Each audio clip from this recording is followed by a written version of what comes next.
La Real Audiencia y el Consejo de Indias.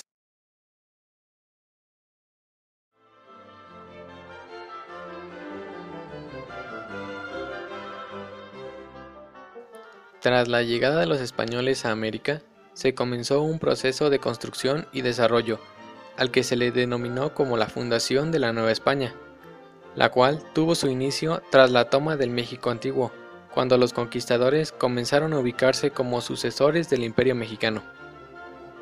Inmediatamente después, nace la Nueva España, como una calca del imperio indígena, en cuanto a su estructura funcional, simplemente haciendo diversos cambios en su forma de vida, como la cancelación de los sacrificios, la imposición de caciques para controlar los poblados y la asignación de encomiendas por parte de Cortés, con la intención de mantener bajo control el sistema social en desarrollo y darles a los encomenderos la obligación de evangelizar a los indios.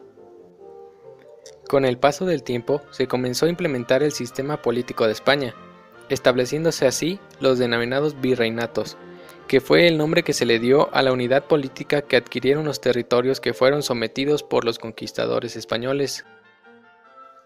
Antes de que el primer virrey llegara a la Nueva España, esta fue administrada por dos audiencias, la primera de 1528 a 1531, que ante los múltiples abusos hacia las poblaciones indígenas es sustituida por una segunda que gobernaría de 1531 a 1535, y cuya administración fue más benigna con los pobladores autóctonos, dándoles mejores tratos y prohibiendo la esclavitud a la que habían sido sometidos.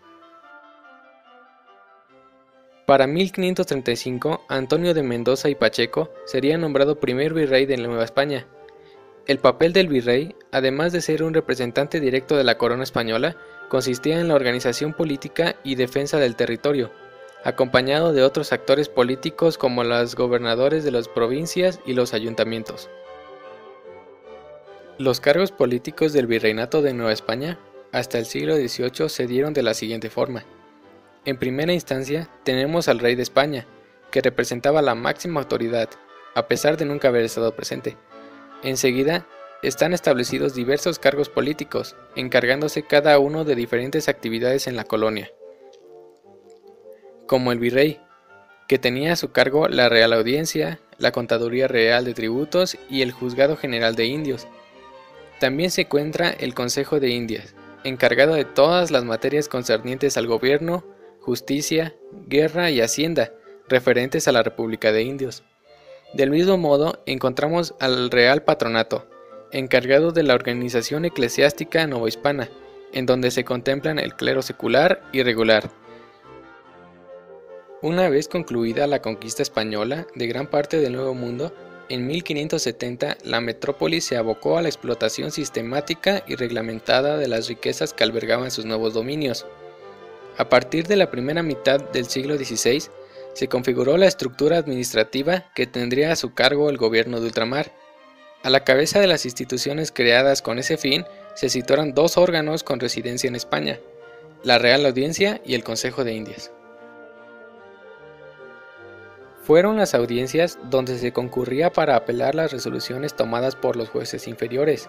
Estas fueron trasladadas a América para administrar justicia, pero si bien la jerarquía de las americanas era igual a la de las españolas, la jurisdicción de las primeras era superior, y pronto adquirieron importantes funciones gubernativas y judiciales, pues como la gran distancia a España dificultaba los trámites, se les dio facultades para resolver por sí mismas en ciertos casos.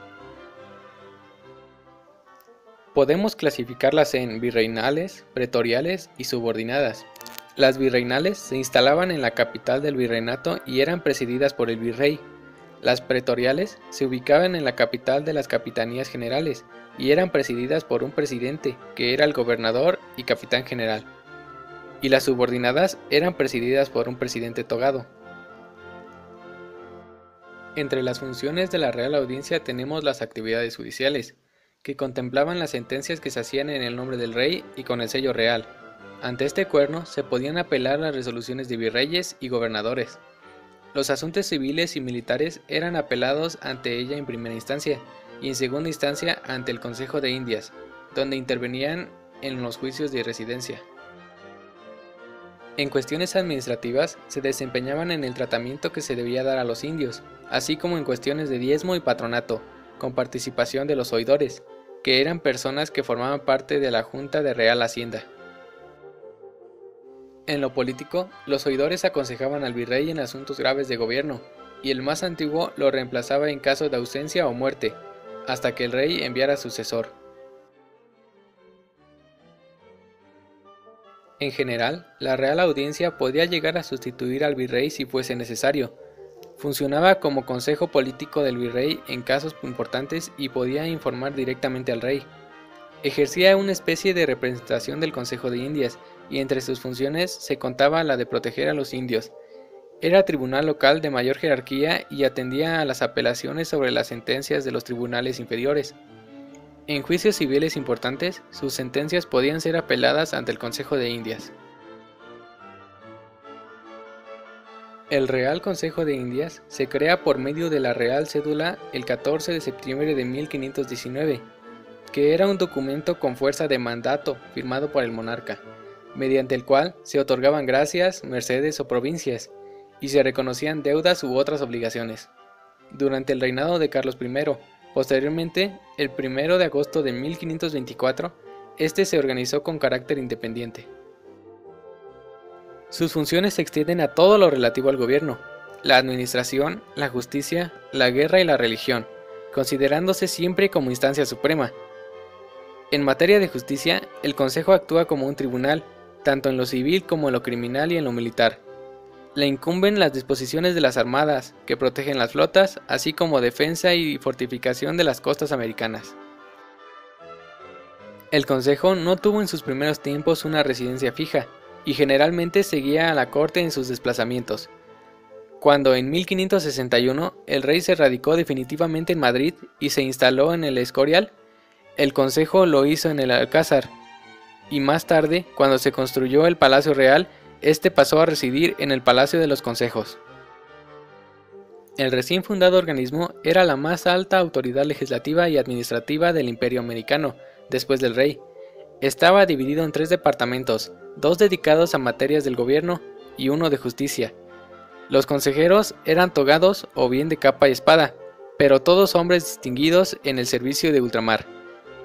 El número de estos consejeros fue de 5, con 2 secretarios, un promotor fiscal, un relator, un oficial de cuentas y un portero.